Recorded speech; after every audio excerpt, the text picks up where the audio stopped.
Прокурор шүүхэд төрийг төлөөлөн оролцсон.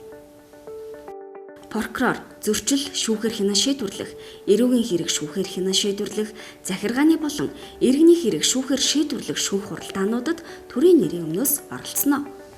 За улсын ерөнхий прокурорын газар шүүхэд тэрийг төлөөлөх хэлтээс түүний дотор төр нийтийн ашиг сонирхлыг хамгаалах алба ажилладаг. Нэгж прокурорын газруудад энэ хяналтын ажлыг хариуцсан ахлах болон хяналтын прокурор тусдаас ажиллаж байна.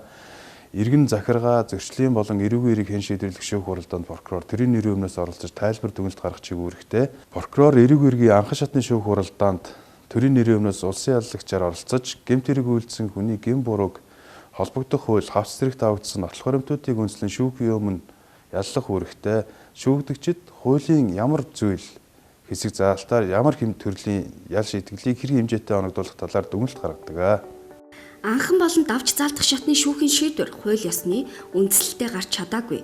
Хуулийг буруу хэрэгэлсэн, хуульд заасан журмыг зөрчсөн гэж үзвэл прокурор эсэргүүцэл бичиж шийдвэрийг хүчингүй болгуулах, зөвтгүүлэхээр шүүх хуралдаанд оролцохоос гадна хэргийн оролцогчдоос гомдол гаргасан тохиолдолд давж заалдах болон хяналтын шатны шүүх хуралдаанд оролцож шүүхийн шийдвэрийг хэвээр үлдээх, өөрчлөх, хүчингүй болгох талаар хууль зүйн дүгнэлт гаргадаг.